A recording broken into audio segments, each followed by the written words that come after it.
Começa agora mais um Síndico em Ação, um programa pensado para você síndico, você conselheiro, você do mercado condominial.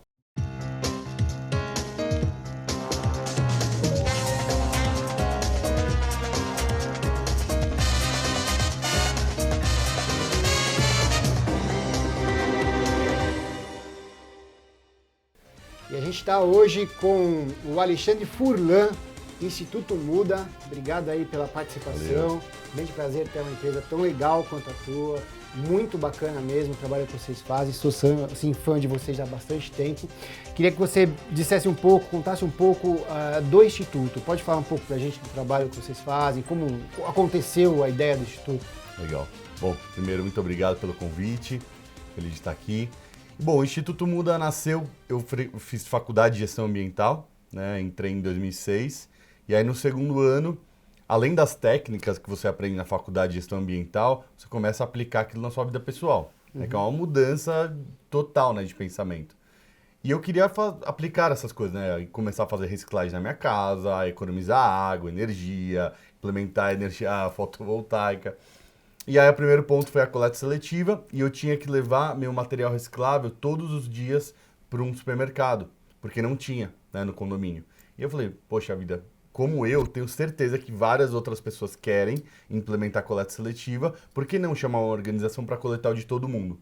E aí eu comecei a procurar, e aí felizmente, né, ou infelizmente eu não achei essas organizações, e aí junto com alguns amigos eu criei o Instituto Muda, né? Então, primeiro era o foco de transformar um prédio em um prédio sustentável e a gente acabou indo mais pela linha da gestão de resíduos, né? Começamos a oferecer esse serviço privado para os condomínios. Cara, que legal. A gestão de resíduos, a gente olhando para o mercado de uma forma geral, não só para condomínio, mas gestão de resíduo hoje, de uma forma geral, é muito difícil no Brasil, no mundo, é um problema, né? Tem até alguns assuntos aí envolvendo a ONU, com indicadores de redução disso e tudo mais, né?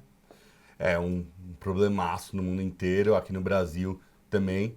Ainda a gente hoje tem uma lei, chama Política Nacional de Resíduos Sólidos, que já está em andamento aí há 10 anos, mas efetivamente, né, não temos muitas soluções.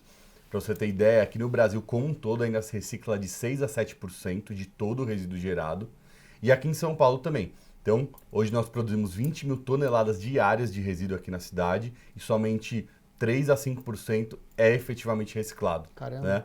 E quando a prefeitura coleta esse material reciclável, quando chega nas cooperativas, 50% a 60% é rejeitado. Por quê? Não tem um processo de educação ambiental. Exato. Então as pessoas não sabem como fazer. Então elas acham que elas estão separando corretamente, mas não fazem a higienização das embalagens, não separam direito. Quando chega na a cooperativa rejeita 50%. Né? E hoje nós temos 40 mil prédios só na cidade de São Paulo.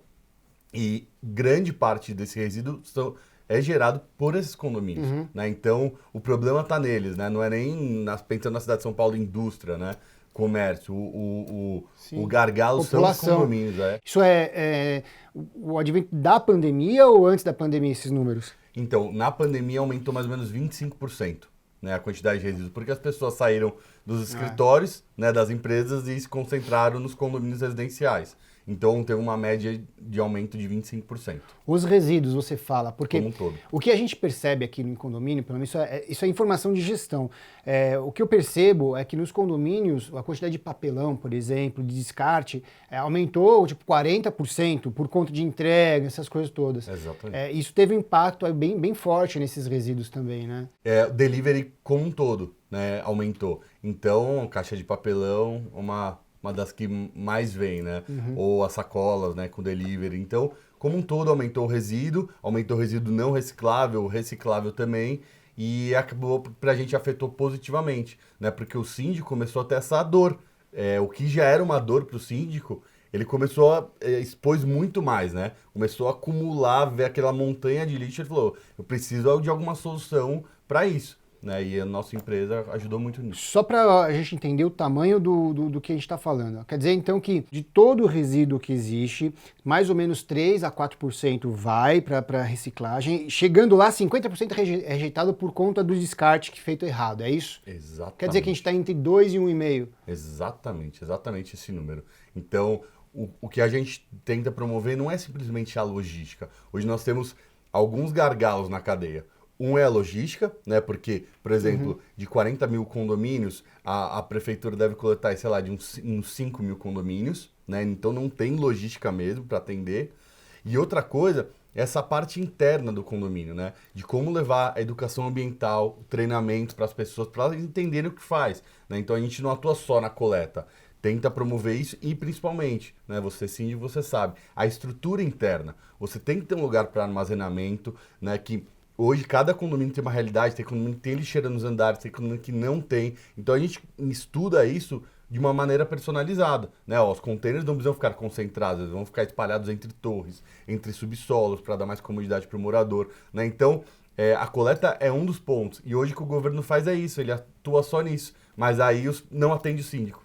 Fulano, me fala uma coisa. Eu conheço o Instituto Muda, eu conheço o trabalho de vocês, eu já peguei várias propostas para fazer implantação, sou muito fã disso, eu acho que funciona mesmo. Uma coisa que eu acho que é interessante a gente trabalhar aqui, e eu sei, vocês atuam só em São Paulo, né? Mas para as pessoas que podem procurar vocês, mas para as pessoas que de fora podem de repente trabalhar nos condomínios, porque a gente atua hoje, a gente atende hoje aí com o programa em todo o território nacional, eu tenho uma fronteira a ser vencida, que é o quanto os conselheiros entendem que isso é um problema, que a gestão de resíduos é um problema. Porque eles não entendem que gestão é um problema. Eles entendem que o trabalho do faxineiro é um problema, eles entendem que cuidar da lixeira e manter a lixeira em ordem é um problema, eles entendem todos os periféricos dessa situação ser um problema. Mas quando você fala de gestão de resíduos, eles têm dificuldade de centralizar tudo isso em um pacote só, né? Eu acho que a solução de vocês ela é uma solução que ela vai trazer uma solução para várias situações envolvidas que às vezes as pessoas não estão conseguindo enxergar. Como que a gente destrava isso?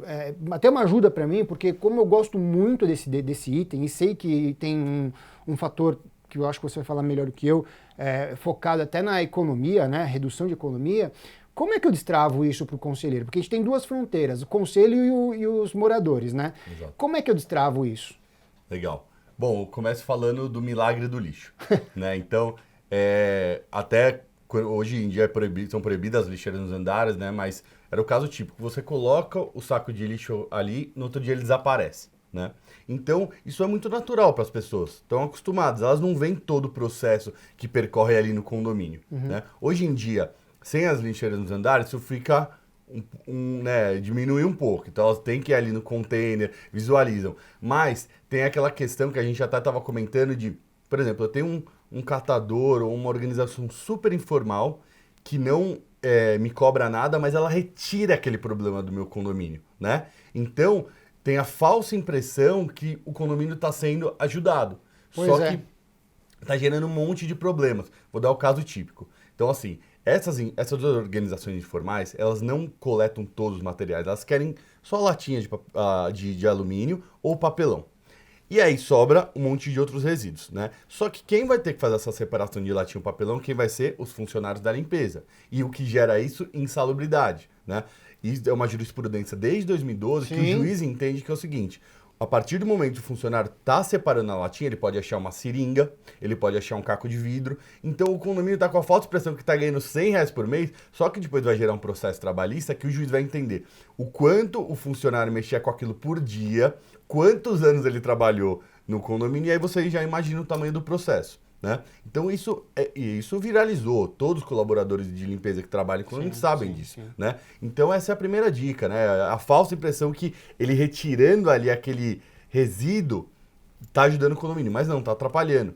E aí envolvem outras questões, né? Da eficiência. Então hoje muitos condomínios têm aquele padrão de ter aqueles containers quadrados, né? Com roda, aí o morador vai lá, joga a sacolinha dele, e aí depois o funcionário tem que virar e reensacar todo o resíduo para a prefeitura coletar, né? e também aparentemente está sendo resolvido. Só que o custo que ele está tendo para fazer essa operação é gigantesco. Nosso modelo, a gente vai colocar um container que dentro dele tem uma big bag, como se fosse um sacão de ráfia grande. Né? Então o morador joga o reciclável dele ali, depois o funcionário só vai retirar esse big bag, deixar no depósito para a gente entrar no condomínio e retirar. E para o resíduo não reciclável, a mesma coisa. O morador vai jogar a sacolinha num container de 240 litros, depois ele só vai fechar o saco e transportar até para a prefeitura coletar.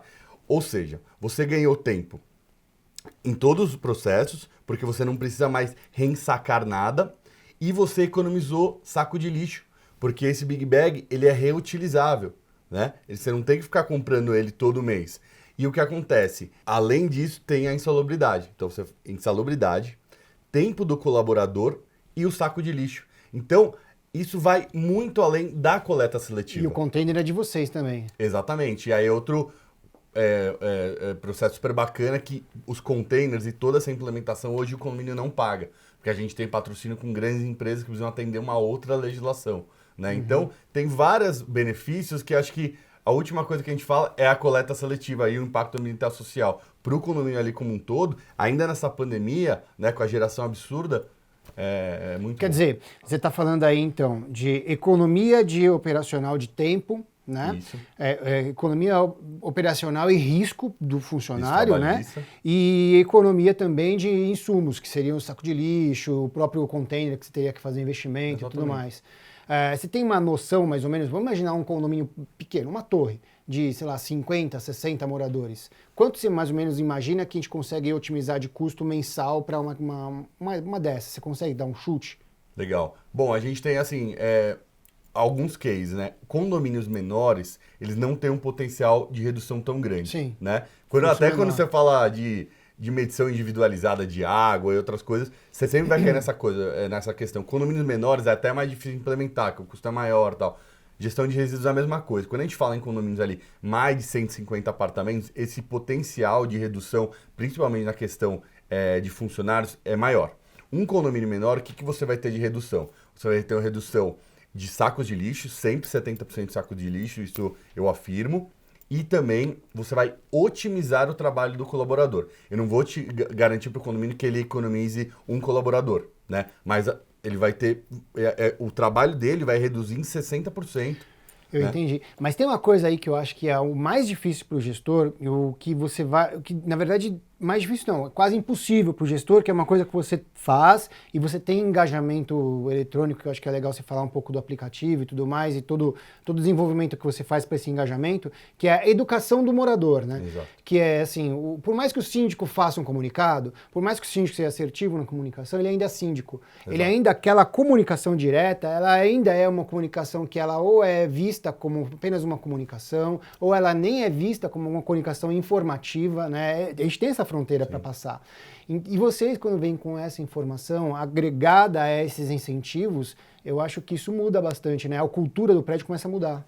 Exatamente. Então, o foco do projeto assim, é muito na comunicação e nos treinamentos. Então, pra você ter ideia, são mais de 30 modelos de comunicações que hoje a gente tem em formato tanto para aquelas TVzinhas nos elevadores, né? Exato, e algumas outras empresas, e também por WhatsApp ou impressa. Né? A gente tem todos os modelos. E a gente vai falar do início do projeto, o treinamento com os moradores, sempre foi de andar em andar no período noturno, que facilita absurdamente. Sim. Você só precisa abrir a porta da sua casa e receber a gente. Agora, no momento de pandemia, a gente está fazendo em formato de webinar, mas está dando também super certo.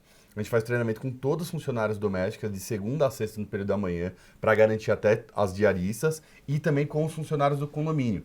E tudo isso de uma maneira muito planejada. Então, assim, o síndico, como ele quer implementar a coleta seletiva, ele fala, eu vou dar um treinamento em formato de assembleia. Qual o percentual que vai? Muito pouco. Exato. Né? Se já é difícil na assembleia, às vezes, para vaga de carro, imagina para falar de reciclagem. Não vai ninguém. Então, desde sempre, a gente fez esse modelo. Então, depois de todos os treinamentos, a gente já inicia a coleta e a gente vai começar a mostrar os resultados. Que é isso também uma dor do morador. E aí? eu tive todo esse trabalho e para onde está indo, qual o impacto ambiental, o que está gerando. E aí a gente começa a mostrar os resultados através de um relatório super legal, mostrando quanto esse material todo é doado, Alexandre, para cooperativa, tá? De baixa renda. A gente não ganha nenhum recurso financeiro com a venda. Hoje a gente doa todos os meses mais de 180 mil reais para 12 cooperativas que sobrevivem desse material. Ah, é? Né? Exatamente. E aí mostrar para o morador esse impacto ambiental, né, em números. O condomínio está reciclando todo, quanto está doando para essas cooperativas. E aí o morador ele fica engajado, né, ele fica feliz de participar daquilo, por mais que ele esteja pagando um valor. Esse engajamento, acho que o síndico, se for fazer, tem um trabalho enorme para fazer, né? É muito difícil. Exato. Porque, cara, legal, eu achei que é incrível esse papo, gestão de resíduos, eu acho que se a gente falar, é uma amplitude tão grande, né? Mas eu acho que tudo se centraliza em discutir como é que você faz a cultura proliferar dentro do condomínio, também colocando uma forma bacana de se fazer a gestão interna. Eu acho que você traz tudo isso em um pacote só. Parabéns pelo trabalho. Obrigado. Muito obrigado pelo aqui nosso bate-papo. Acho que foi muito instrutivo aqui. E se as pessoas quiserem te procurar, falar com o Instituto Muda, como que eles conseguem encontrar vocês? Obrigado, Alexandre, pelo convite. Legal conseguir disseminar essas informações para os síndicos e conselheiros e moradores. E quem quiser saber mais sobre o Instituto Muda, tem o nosso site, institutomuda.com.br. Estamos no Instagram também, Facebook. Estamos à disposição de vocês. Obrigado. Muito obrigado pela sua participação, por ter assistido nosso programa. Se você gostou desse programa, deixe seu comentário, deixe seu like, indique nosso programa para alguns amigos. Se você acompanha nosso canal, muito obrigado. Se não acompanha, por favor, se inscreva. Quero deixar também informado para vocês que a gente está numa nova plataforma também chamada Clubhouse. Vai aparecer para vocês aqui qual que é o meu ID dentro dessa nova plataforma. Bem legal para quem, infelizmente por enquanto só para quem tem iOS, mas logo mais vai estar aberto para todo mundo, mas é bem bacana. A gente está trabalhando algumas coisas de condomínio lá. Nos acompanhem também, tá bom? Até o próximo programa, pessoal. Muito obrigado.